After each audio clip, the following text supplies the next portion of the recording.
എപ്പോൾ വേണേലും തീർന്നു പോകാവുന്ന ഒരു ചെറിയ ലൈഫാണ് നമ്മുടെ എല്ലാവരുടെയും. ഒരു ഓർഡിനറി സാധാരണ ദിവസത്തിൽ പെട്ടെന്നായിരിക്കും മരണം നമ്മളെ തേടിയെത്തുന്നത്. ആരോടും പറയാതെ, ആരോടും ചോദിക്കാനോ ചെയ്തു തീർക്കാൻ ബാക്കിയുള്ള കാര്യങ്ങളെല്ലാം അവിടെ പെൻഡിങ് ആയിട്ട് വെച്ചിട്ട് നമ്മൾ അതിൻ്റെ കൂടെ പോകേണ്ടി വരും. നമുക്ക് ആരോടും അനുവാദം ചോദിക്കാനോ ആരോടും പറയാനോ ഒന്നിനും സമയം ഉണ്ടാവില്ല, അവസരം ഉണ്ടാവില്ല. അങ്ങനൊരു പെട്ടെന്നൊരു ദിവസം നമ്മൾ മരണത്തിന് കീഴടങ്ങിപ്പോയാലും ഈ ലോകം കണ്ടിന്യൂ ചെയ്യും. അവർ ആ സെയിം കാര്യങ്ങൾ നമുക്ക് ചുറ്റുമുള്ള നടക്കുന്ന എല്ലാ കാര്യങ്ങളും അതുപോലെ തന്നെ നടക്കും. അതിലൊന്നും ഒരു ചേഞ്ചും ഉണ്ടാകുന്നില്ല. അപ്പോൾ അത്രയും നിസ്സാരമാണ് നമ്മുടെ ഓരോരുത്തരുടെയും ലൈഫ്. ഈ ലൈഫാണ് നമ്മളെല്ലാവരും കൂടി കോംപ്ലിക്കേറ്റ് ആക്കിക്കൊണ്ടിരിക്കുന്നത്. ജീവിതത്തെ നമ്മൾ ആ കണ്ണോടുകൂടി കാണാൻ പഠിക്കണം. നമ്മൾ ഈ ലോകത്തിൽ സമ്പാദിക്കുന്നതോ നമ്മൾ കാണിച്ചു കൂട്ടുന്നതോ നമ്മൾ വാങ്ങിക്കൂട്ടുന്നതോ നമ്മൾ ചെയ്തു കൂട്ടുന്നതോ ഒന്നും നമ്മൾ മരിക്കുമ്പോൾ കൊണ്ടുപോകില്ല. നമ്മൾ വാങ്ങുന്ന വീട്, നമ്മൾ സമ്പാദിക്കുന്ന പണം, നമ്മൾ ബാങ്കിൽ നിക്ഷേപിച്ചിരിക്കുന്ന പണം, നമ്മൾ വാങ്ങിക്കൂട്ടുന്ന സ്വർണം, നമ്മൾ മേടിച്ചു കൂട്ടുന്ന വസ്തുക്കൾ, സ്ഥലങ്ങൾ, ഇതൊന്നും നമ്മൾ കൊണ്ടുപോകില്ല. ഡ്രസ്സുകൾ, വാഹനങ്ങൾ, വണ്ടി, കാറ്, ബൈക്ക്, ഇതൊന്നും നമ്മൾ മരിക്കുമ്പോൾ കൊണ്ടുപോകില്ല. ഇതെല്ലാം നമ്മളുടെ മരണശേഷം വേറെ പലരുമായിരിക്കും ഉപയോഗിക്കുന്നത്. ഈവൻ നമ്മുടെ വീട് പോലും വർഷങ്ങൾ കഴിയുമ്പോൾ അവിടെ ആരാ താമസിക്കുന്നതെന്ന് പോലും നമുക്ക് അറിയണ്ടാവില്ല. നമ്മളറിയാത്ത ആൾക്കാരായിരിക്കും അവിടെ താമസിക്കുക.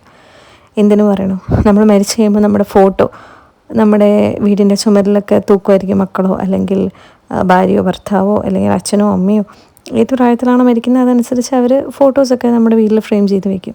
പക്ഷെ ആ ഫോട്ടോയൊക്കെ എത്ര നാൾ അവിടെ കാണും? 2-3 ജനറേഷനൊക്കെ കഴിഞ്ഞ് കഴിയുമ്പോൾ അതാരാന്ന് പോലും അവർക്കറിയില്ല. അപ്പൂപ്പൻ്റെ അപ്പൂപ്പനോ അല്ലെങ്കിൽ അമ്മൂമ്മയുടെ ആൻറ്റി, കൊച്ചമ്മ, കുഞ്ഞമ്മ, മോള്, അങ്ങനെ കുറേ ആ ഒരു ബന്ധങ്ങൾ പോലും അറിയാത്ത ആൾക്കാരായിരിക്കും നമ്മുടെ ജനറേഷനായിട്ട് വരുന്നത്. അപ്പം ആ ഫോട്ടോ പോലും പിന്നെ അവിടെ വെക്കണോ വേണ്ടിയോ എന്നുള്ളത് അവരുടെ ഒരു തീരുമാനമായിരിക്കാം, അല്ലേ? എത്ര നാളുണ്ടാവും? കുറച്ച് നാൾ കഴിയുമ്പോൾ അവരും അത് മാറ്റും. പിന്നത്തെ ഓരോ ജനറേഷൻ വരുമ്പോൾ അല്ലെങ്കിൽ ഓരോ ആൾക്കാർ മാറി വരുമ്പോൾ അവർക്ക് അതിൻ്റെ ആവശ്യം അവിടെ ഇല്ലല്ലോ. അവർ കണ്ടിട്ട് പോലും ഇല്ലാത്ത മനുഷ്യൻ്റെ ഫോട്ടോ അവിടെ വയ്ക്കേണ്ട ആവശ്യമുണ്ട്. അപ്പോൾ അത്രയേ ഉള്ളൂ കാര്യങ്ങൾ. നമ്മൾ ഈ ലോകത്തുനിന്ന് പോയി കഴിഞ്ഞാൽ വളരെ ചുരുങ്ങിയ കാലങ്ങൾ മാത്രമേ നമ്മളെ കുറച്ച് ആൾക്കാരെങ്കിലും ഓർക്കുള്ളൂ. അത് കഴിയുമ്പോൾ എല്ലാവരും നമ്മൾ മറക്കും. അപ്പോൾ അങ്ങനെ ഒരു ലൈഫ് നമ്മളിത്ര കോംപ്ലിക്കേറ്റഡായി, നമ്മളിത്ര വിഷമിച്ച് സങ്കടപ്പെട്ട് അങ്ങനെ കളയാനുള്ളതാണോ? നമുക്ക് കിട്ടിയ ലൈഫ് വളരെ ഷോർട്ട് ഡ്യൂറേഷൻ ആണെങ്കിൽ പോലും അതിനെ അത്രയും ഭംഗിയായിട്ട് നമ്മൾ ഈ ലോകത്ത് ജീവിച്ചു എന്ന് പറയാൻ പറ്റുന്ന രീതിയിൽ തന്നെ നമ്മൾ ജീവിക്കണം. പണം വേണം, പണമില്ലാതെ ഒരു ജീവിതം നടക്കില്ല. പക്ഷെ അതിൻ്റെ പുറകെ ഓടി ലൈഫ് കളയുകയല്ല വേണ്ടത്. നല്ല ബന്ധങ്ങൾ വേണം, നല്ല സുഹൃത്തുക്കൾ വേണം, നല്ല യാത്രകൾ വേണം. ഒരുപാട് നമ്മൾ സമ്പാദിച്ച് കൂട്ടണം എന്നല്ല ഞാൻ പറയുന്നത്. പക്ഷേ പണം വേണം, പണത്തിന് പണം തന്നെ വേണം.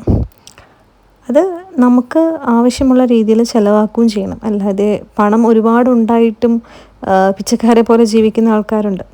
അങ്ങനെയല്ല. നമ്മൾ നമ്മുടെ ലോകത്ത് ജീവിക്കുന്നതിന് നമുക്കൊരു ഇത് വേണം. അല്ലാതെ നമ്മൾ ഭാവി തലമുറയ്ക്ക് വേണ്ടി മാത്രമെല്ലാം ഉണ്ടാക്കി വെച്ച് നമ്മൾ ജനിച്ച് എങ്ങനെയൊക്കെയോ ജീവിച്ച് കഷ്ടപ്പെട്ട് മരിക്കുന്നതിൽ അർത്ഥമില്ല. നമ്മൾ ജീവിച്ചോ എന്നുള്ളതാണ് ചോദ്യം.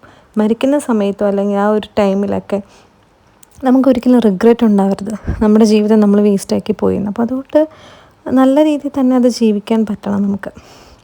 പിന്നെ നമ്മുടെ കൂടെ കൂട്ടേണ്ട ആൾക്കാരുടെ കാര്യം പറയുകയാണെങ്കിൽ, നമുക്ക് പണമുള്ളപ്പോൾ ഒരുപാട് ആൾക്കാരെ നമുക്ക് കൂടെ കിട്ടും. ഒരുപാട് സുഹൃത്തുക്കൾ വരും, ഒരുപാട് ബന്ധുക്കൾ വരും, ഒരുപാട് ആൾക്കാർ നമുക്ക് കൂടെ ഉണ്ടാവും. നമുക്കൊന്നും ഇല്ലാതിരുന്ന സമയത്ത് വളരെ ചുരുക്കം പേര്, ചിലപ്പോൾ ആരും ഉണ്ടായെന്നും വരില്ല. അപ്പോൾ നമ്മൾ ശ്രദ്ധിക്കേണ്ട കാര്യം, നമുക്കൊന്നും ഇല്ലാതിരുന്ന സമയത്തും നമ്മുടെ കൂടെ ഉണ്ടായിരുന്നവർ തന്നെയാണ് നമുക്ക് പൈസ ഉണ്ടാവുന്ന സമയത്തും നമ്മുടെ കൂടെ നിൽക്കുന്നതെങ്കിൽ ഓക്കെ. എന്നാൽ നമ്മുടെ പൈസ ഉണ്ടായിരുന്ന സമയത്ത് നമ്മുടെ കൂടെ ഉണ്ടായിരുന്നിട്ട് ഒന്നും ഇല്ലാത്തപ്പോൾ നമ്മുടെ അടുത്തുനിന്ന് പോയിട്ട് പിന്നെയും പൈസ ഉണ്ടാകുമ്പോൾ വരുന്ന ആൾക്കാരുണ്ട്. ക്യാഷ് കണ്ട് മാത്രം വരുന്ന ആൾക്കാരുണ്ട്. അവർ വീണ്ടും കൂട്ടണോ വേണ്ടിയോ എന്നുള്ളത് നമ്മുടെ തീരുമാനമാണ്. നമ്മൾ നല്ല ബന്ധങ്ങൾ ഉണ്ടെങ്കിൽ ലൈഫ് അടിപൊളിയാവും. നമ്മളിൽ നിന്ന് ബെനിഫിറ്റ് കിട്ടാൻ വേണ്ടി തന്നെയാണ് ലോകത്തുള്ള എല്ലാവരും നിൽക്കുന്നത്. അതിപ്പോൾ പണമായിട്ടാണേലും എന്തെങ്കിലും ആവശ്യങ്ങളായിട്ടാണേലും എന്താണേലും നമ്മളെയും കൊണ്ട് ഉപകാരമുള്ളവരെ നമ്മുടെ കൂടെ ഉണ്ടാവും. മിക്ക ആൾക്കാരും. പക്ഷെ വളരെ ചുരുക്കം ആൾക്കാർ മാത്രം നമ്മളോട് സ്നേഹം കൊണ്ട് കൂടെ നിൽക്കുന്നവരുണ്ടാവും. അവരെ ചേർത്ത് പിടിക്കുക, സന്തോഷമായിട്ട് ജീവിക്കുക.